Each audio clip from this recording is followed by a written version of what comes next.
Hola, buenos días, mi nombre es Sigmund Freud. Hoy vamos a leer Psicopatología de la vida cotidiana. Antes de iniciar, recordá dejar tu comentario y si quieres algún video nuevo. Bueno, comencemos con 11. Operaciones fallidas combinadas. Operaciones fallidas combinadas. Dos de los últimos ejemplos citados, mi error de trasladar a los Medici a Venecia y el del joven que sabe desafiar la prohibición de hablar por teléfono con su amante, fueron en verdad descritos inexactamente. Un abordaje más atento nos los muestra como la unión de un olvido con un error. Puedo señalar con más nitidez esta misma reunión en algunos otros ejemplos. 1. Un amigo me comunica la siguiente vivencia. Hace algunos años acepté ser elegido para integrar el comité directivo de una sociedad literaria porque suponía que esto podría ayudarme a conseguir que se representara mi pieza dramática, y participé regularmente, aunque sin mucho interés, en las sesiones que se realizaban todos los viernes. Ahora bien, hace unos meses recibí seguridades de que mi pieza se representaría en el Teatro DF, y desde entonces me ocurrió olvidar habitualmente las reuniones de esa sociedad. Cuando leí su libro sobre estas cosas, me avergoncé de mi olvido, y me reproché que era una bajeza faltar ahora, cuando ya no podía servirme de esa gente. Tomé entonces la resolución de no olvidar por nada del mundo la reunión del viernes siguiente. Mantuve continuamente en la memoria este designio hasta que lo cumplí y me encontré ante la puerta de la sala de sesiones. Para mi asombro, estaba cerrada. La reunión ya se había realizado. Yo había errado el día, ya era sábado. 2. El siguiente ejemplo combina una acción sintomática con un extravío de objeto, me ha llegado por distantes rodeos, pero de fuente segura. Una dama viaja con su cuñado, un artista famoso, a Roma. El visitante es muy agasajado por los alemanes que viven en Roma, quienes le obsequian, entre otras cosas, una medalla de oro antigua. A la dama le mortifica que su cuñado no sepa apreciar suficientemente esa bella pieza. Llegada a su casa tras ser relevada por su hermana, al desempacar descubre que se ha traído consigo, no sabe cómo, la medalla. Enseguida se lo comunica por carta a su cuñado y le anuncia que al día siguiente reexpedirá a Roma lo sustraído.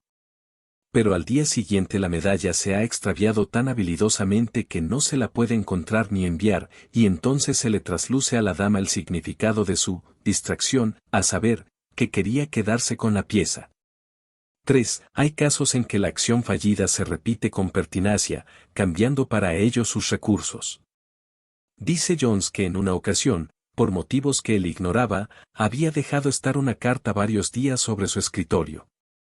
Al fin se decidió a enviarla, pero le fue devuelta por la Dead Letter Office, pues había olvidado ponerle la dirección. Hizo esto último, la llevó al correo, pero esta vez sin sello postal. Y entonces tuvo que confesarse por fin su aversión a despachar la carta. 4. Una breve comunicación del Dr. Carl Weiss, de Viena, describe con plasticidad los vanos empeños por realizar una acción contra una resistencia interior. El siguiente episodio documenta la gran consecuencia con la cual lo inconsciente sabe abrirse paso cuando tiene un motivo para no dejar que cierto designio se llegue a ejecutar, y lo difícil que es tomar recaudos contra esta tendencia. Un conocido me solicita que le preste un libro y se lo lleve al día siguiente. Ahí mismo se lo prometo, pero con un vivo sentimiento displacentero que al comienzo no logro explicarme. Luego se me hace la luz, la persona en cuestión me debe desde hace años una suma de dinero que al parecer no piensa devolverme. Por mi parte, dejo de pensar en el asunto, pero a la mañana siguiente me acuerdo de él con el mismo sentimiento de displacer, y me digo enseguida, tu inconsciente se empeñará en que olvides el libro. Pero tú no quieres ser descortés, y por ende harás todo lo posible para no olvidarlo. Regreso a casa, envuelvo el libro con papel y lo coloco junto a mí sobre el escritorio donde redacto mi correspondencia. Pasado algún tiempo, salgo, a los pocos pasos me acuerdo de que he dejado sobre el escritorio la carta que quería llevar al correo. Lo apunto de pasada, en ella me veía obligado a escribir algo desagradable a una persona que debía ayudarme en determinado asunto. Doy la vuelta, recojo la carta y torno a salir. En el tranvía se me ocurre que he prometido a mi mujer encargarme de cierta compra, y me contenta pensar que será un paquete muy pequeño. En este punto se establece de pronto la asociación paquetito-libro, y ahora noto que no traigo el libro. Cero sea que no lo olvidé solo la primera vez que salí, sino que lo trasví consecuentemente cuando fui a buscar la carta, junto a la cual estaba. 5. Lo mismo en una observación de Aro Rank, analizada en profundidad. Un hombre escrupulosamente ordenado y de una pedante exactitud refiere la siguiente vivencia, de todo punto extraordinaria para él.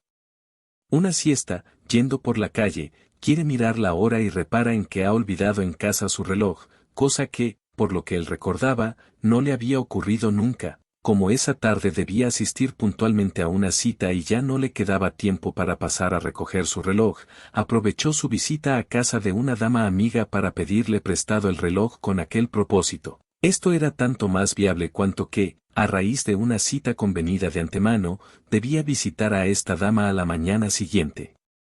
Así, prometió restituirle el reloj en esa oportunidad. Cuando al otro día quiere devolver a su propietaria el reloj prestado, advierte, para su asombro, que lo ha olvidado en casa, y esta vez se había puesto su propio reloj. Concibió el firme propósito de restituir el reloj de la dama esa misma siesta, y, en efecto, cumplió el designio. Pero cuando al partir quiso mirar la hora, su enojo y asombro no tuvieron límites al comprobar que había vuelto a olvidar su propio reloj. Hasta tal punto patológica se le antojó a este hombre, de ordinario tan amante del orden, dicha repetición de la operación fallida que quiso conocer su motivación psicológica. Pronto se pudo averiguarla, mediante la inquisición psicoanalítica sobre si el día crítico del primer olvido había vivenciado el algo desagradable, y sobre el contexto dentro del cual ello aconteció. Contó, sin vacilar, que tras el almuerzo, poco antes que saliera y olvidara el reloj, había mantenido una conversación con su madre. Ésta le refirió que un pariente atolondrado, que ya le había causado a él muchas preocupaciones y sacrificios de dinero, había empeñado su reloj propio, pero como éste era necesario en la casa, le mandaba a pedir, al narrador, que le diera el dinero para rescatarlo. Esta manera casi conminatoria de pedir dinero prestado le produjo una penosísima impresión y volvió a evocarle todos los disgustos que desde hacía muchos años le causaba este pariente. Según esto, su acción sintomática demuestra ser de un determinismo múltiple. En primer lugar, expresa un pensamiento que tal vez dijera, no me extorsionarán a dar mi dinero de ese modo, y si necesitan un reloj, pues dejo el mío en casa. Y como esa tarde le es preciso contar con él para asistir a una cita, ese propósito solo puede abrirse paso por un camino inconsciente, en la forma de una acción sintomática. En segundo lugar, el olvido quiere decir más o menos lo siguiente: los continuos sacrificios monetarios en favor de este inservible terminarán por arruinarme, de manera que tendré que entregarlo todo. Ahora bien, puesto que, según él indica, el enojo por aquella comunicación fue solo momentáneo, la repetición de idéntica acción sintomática demuestra que siguió produciendo intensos efectos en lo inconsciente, como si la conciencia dijera, no puedo quitarme de la cabeza esa historia.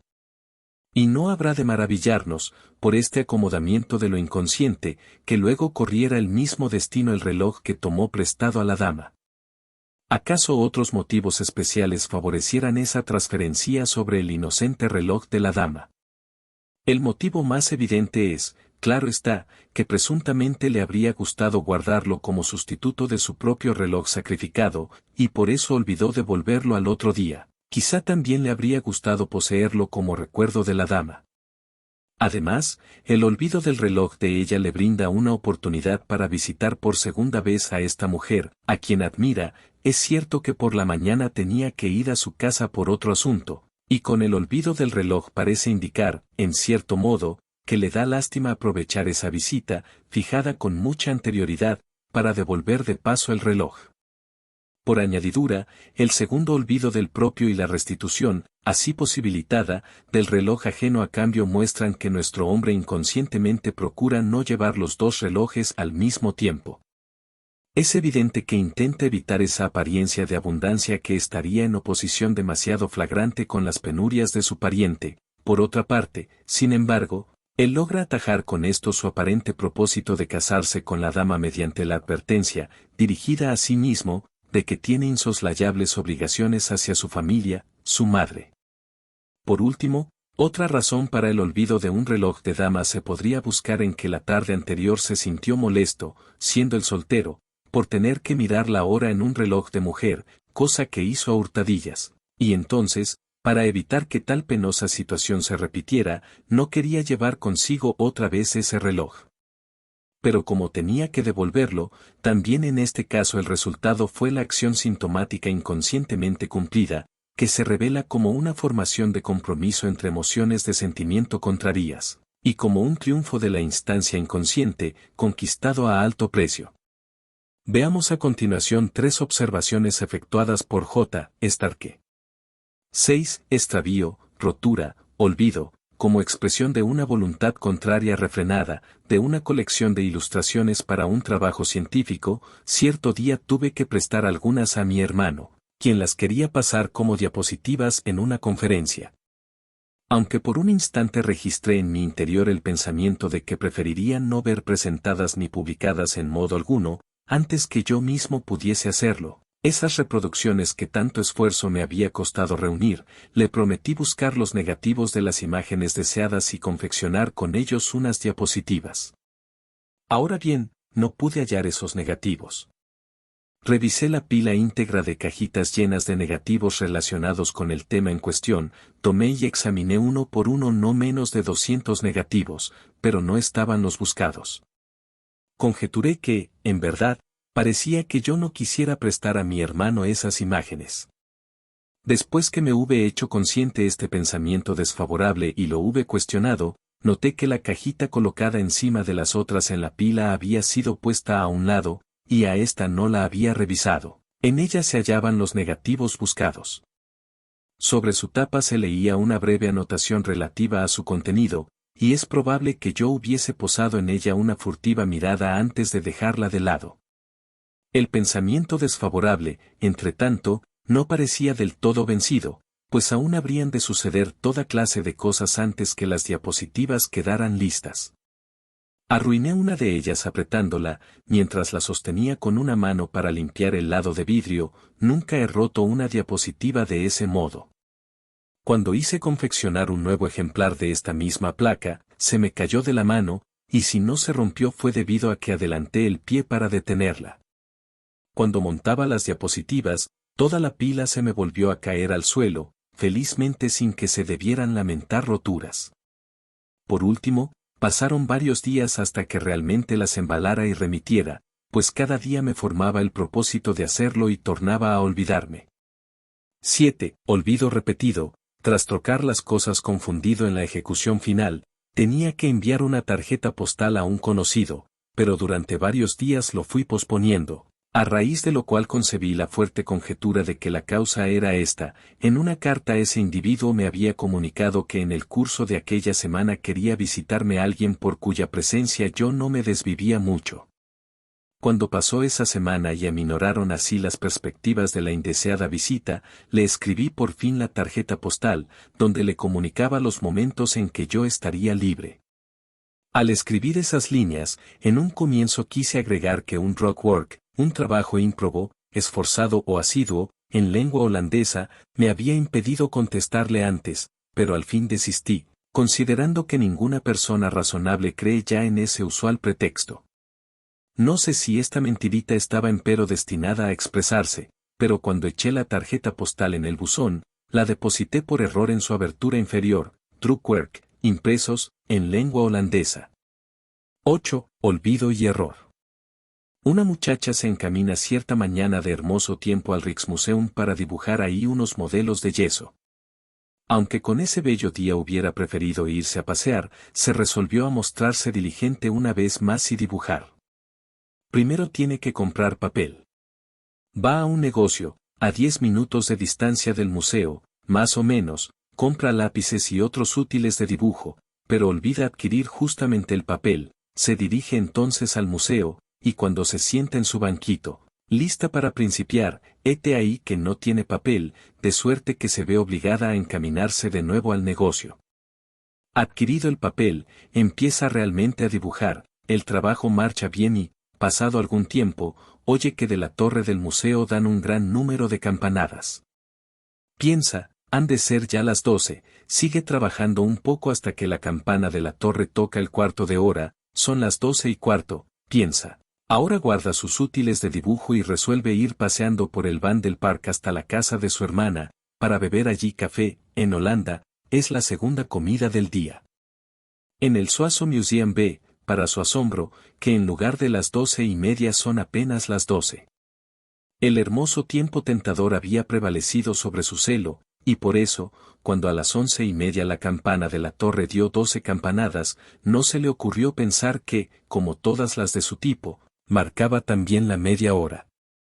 9. Como algunas de las observaciones precedentes lo muestran ya, la tendencia perturbadora inconsciente puede alcanzar también su propósito repitiendo con pertinacia la misma variedad de operación fallida. Tomó un divertido ejemplo de un pequeño volumen, Frank Wareken und das Theater, publicado por Drei Masken Verlag, en Múnich, pero debo dejar por cuenta del autor la responsabilidad de esta pequeña historia, contada a la manera de Mark Twain. En la comedia en un acto 10 censur, la censura, de Wedekind, se declara en el pasaje más serio de la pieza, el miedo a la muerte es una Denfeller, falacia lógica. El autor, que estaba encariñado con este pasaje, pidió en el ensayo al actor que hiciera una breve pausa antes de la palabra Denfeller. Y esa velada, el actor se mostró en un todo compenetrado con su papel, hasta observó con exactitud aquella pausa, pero, involuntariamente y en el más solemne de los tonos, dijo, el miedo a la muerte es un Druckfeller, error de imprenta. Concluida la función, y en respuesta a la pregunta del artista, el autor le aseguró que no tenía absolutamente nada que reprocharle, salvo que en el pasaje de Marras no rezaba que el miedo a la muerte fuese un error de imprenta, sino que era una falacia lógica. A la siguiente velada se repitió 10 censur, y el actor dijo en el consabido pasaje, desde luego que con el tono más solemne, el temor a la muerte es una Denkzettel, advertencia. Wedekind volvió a prodigar al comediante ilimitados elogios, conformándose con señalarle, como al pasar, que no decía que el miedo a la muerte fuera una advertencia, sino que era una falacia lógica. A la velada siguiente, de nuevo se representó 10 censur, y el actor, con quien entretanto el autor había trabado amistad e intercambiado opiniones en materia de arte, dijo, en llegando a aquel pasaje y con el ademán más solemne del mundo, el miedo a la muerte es una Druckzettel, cédula impresa. El artista recibió del autor una alabanza sin reservas, el drama fue repetido muchas veces aún, pero el autor tuvo que dar por liquidado para siempre el concepto de falacia lógica. Rank ha prestado atención también a los muy interesantes vínculos entre operación fallida y sueño, vínculos que, empero, es imposible seguir sin un detallado análisis del sueño que se anuda a la acción fallida. Soñé cierta vez, dentro de un contexto más vasto, que había perdido mi portamonedas. Y por la mañana lo eché de menos realmente al vestirme. La noche anterior, al desvestirme, había olvidado sacarlo del bolsillo del pantalón y colocarlo en su sitio habitual. O sea que ese olvido no me era desconocido, probablemente estuviera destinado a expresar un pensamiento inconsciente que estaba preparado para aflorar en el contenido del sueño. No quiero insinuar que tales casos de operaciones fallidas combinadas puedan enseñar algo nuevo, algo que no se averiguara por los casos simples. Pero es cierto que este cambio de vía de la operación fallida entre diversas formas, pero con un mismo resultado, produce la impresión plástica de una voluntad que procura alcanzar una meta determinada, y por lo mismo contradice, de manera incomparablemente más enérgica, la concepción según la cual la operación fallida sería algo contingente y no requeriría ser interpretada. También es lógico que nos resulte llamativo, en estos ejemplos, que un designio consciente fracase de manera tan radical en atajar el resultado de la operación fallida. Mi amigo no consigue asistir a la reunión de aquella sociedad, y la dama no es capaz de separarse de la medalla. Aquello no consabido, un becante, ignoto, no confesado, encuentra otra vía de escape después que le bloquearon la primera. Es que para vencer al motivo ignorado se precisaría algo diverso del designio contrario consciente, haría falta un trabajo psíquico que hiciera consabido a la conciencia lo no consabido. Das unbekannte dem Bewusstsein bekannt machen. Bueno, espero que te haya gustado y espero verte la próxima. Recordá dejar tu comentario y pedir más vídeos. Hasta la próxima.